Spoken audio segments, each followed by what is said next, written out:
Assalamualaikum warahmatullahi wabarakatuh. Salam sejahtera untuk kita semua. Saya Elvina Novalianti Lala dari kelas 4D dengan NIM 66612300089. Di sini saya akan mempresentasikan jurnal dari Ibu Ayuning Budiati selaku dosen pengampu mata kuliah Governansi Digital yang berjudul Perencanaan Strategis DP3AK KB Provinsi Banten dalam pencegahan kekerasan terhadap anak, studi kasus program PATBM. Saya sudah membuat mind map yang saya bagi menjadi 3, yaitu ada pendahuluan, metode, dan hasil. Jurnal dengan judul Perencanaan Strategis DP3AKKB Provinsi Banten dalam mencegah kekerasan terhadap anak, studi kasus program PATBM.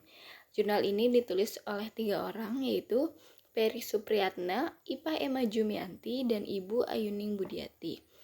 Nah, untuk pendahuluannya, penelitian ini membahas perencanaan strategis DP3AKKB Provinsi Banten dalam mencegah kekerasan terhadap anak dengan studi kasus pada program PATBM atau Perlindungan Anak Terpadu Berbasis Masyarakat. Anak-anak memiliki hak dasar yang harus dipenuhi dan dilindungi.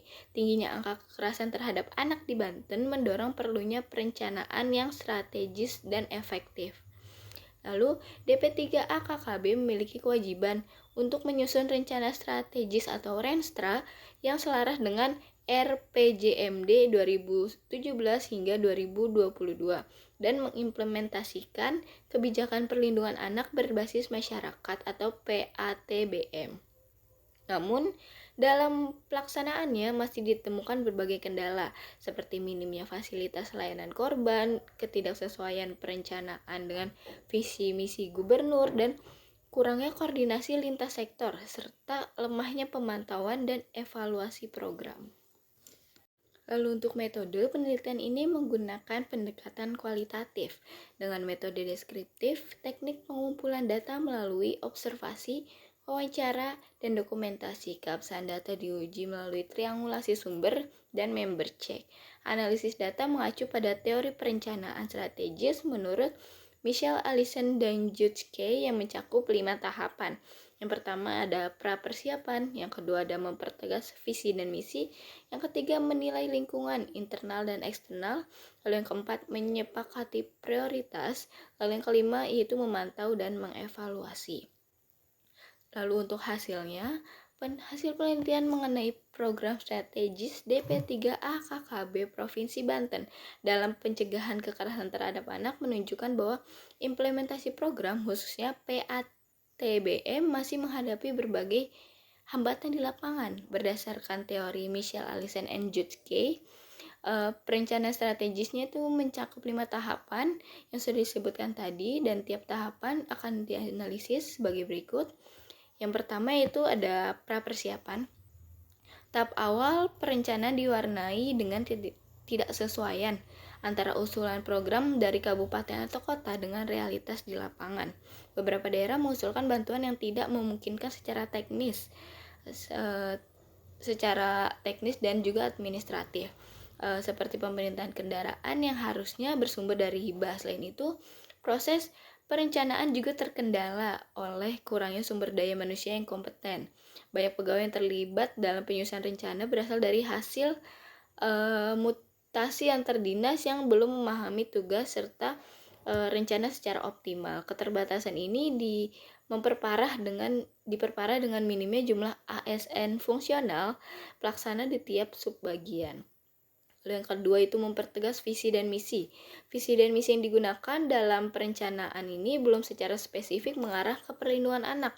Visi daerah yang diadopsi yakni Banten Maju, Mandiri, Berdaya Saing, Sejahtera, dan Berakhlakul Karimah. Memang mengandung nilai umum yang positif, namun belum secara eksplisit mengintegrasikan agenda perlindungan anak sebagai isu strategisnya.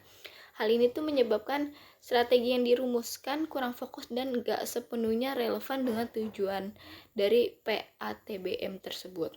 Lalu yang ketiga yaitu ada menilai lingkungan internal dan eksternalnya. Penilaian terhadap lingkungan eksternal menunjukkan bahwa Koordinasi lintas sektor belum terbangun dengan baik. Keterlibatan lembaga-lembaga seperti LPA, UPPA, Polres, hingga BAPAS belum optimal. Sementara pada tiap aspek internal, keterbatasan sarana dan prasarana, dan SDM di tubuh DP3AKKB juga menjadi persoalan yang serius. Belum tersedianya unit pelaksana teknis di tingkat provinsi untuk perlindungan perempuan dan anak, serta kurangnya kader PATBM yang aktif di wilayah masing-masing melibatkan pelaksanaan program tidak berjalan dengan maksimal. Lalu untuk yang keempat itu program yaitu menyepakati prioritas, di mana program ini telah ditetapkan sebagai prioritas utama dalam upaya pencegahan kekerasan terhadap anak. Meskipun demikian, penyebarannya belum merata. Hanya beberapa wilayah seperti Kota Cilegon dan Tangerang Selatan yang memiliki PATBM yang aktif, sementara banyak desa dan kelurahan belum menjalankan program ini secara sistematis. Pelatihan kader juga masih terbatas dan banyak daerah masih bergantung pada kegiatan yang difasilitasi oleh provinsi tanpa inisiatif lokal yang mandiri. Lalu untuk yang kelima yaitu memantau dan mengevaluasi. Pemantauan dan evaluasi program belum dilakukan secara menyeluruh. Monitoring terhadap program ini hanya dilakukan secara sampling, tidak secara menyeluruh, dan sebagian besar dilakukan oleh Kementerian Pemberdayaan Perempuan dan Perlindungan Anak. Di bawah kelurahan, PATBM belum memiliki struktur organisasi yang jelas. Sekretariat, alokasi anggaran, maupun jadwal kegiatan tetap itu belum ada yang jelas. Jadi masih mengacu sama yang di atas. Beberapa masih mengandalkan rumah warga sebagai tempat kegiatan dan iuran masyarakat untuk pembiayaan, sementara dukungan dari pemerintah kelurahan masih sangat minim. Lalu untuk kesimpulan dari jurnal tersebut yaitu berdasarkan hasil penelitian perencanaan strategis DP3AKKB Provinsi Banten dalam mencegah kekerasan terhadap anak melalui program PATBM belum berjalan secara maksimal. Hal ini disebabkan oleh beberapa kendala, antara lain yaitu ketidaksesuaian usulan dengan fakta lapangan, keterbatasan SDM dan anggaran, serta pegawai perencana yang kurang memahami tugasnya. Dan visi misi juga belum secara jelas mengarah kepada perlindungan anak, koordinasi lintas sektor masih lemah, sarana prasarana yang tidak memadai, dan komitmen kader PATBM yang belum optimal. Program ini belum merata di seluruh wilayah karena kurangnya pelatihan di tingkat kabupaten atau kota. Pemantauan dan evaluasinya juga belum terstruktur dengan minimnya dukungan kelurahan, keterbatasan fasilitas, serta belum adanya sistem kerja dan pendanaan yang jelas di tingkat lokal. Baik, mungkin segitu saja yang bisa saya sampaikan. Wabillahi taufiq wal hidayah. Wassalamualaikum warahmatullahi wabarakatuh.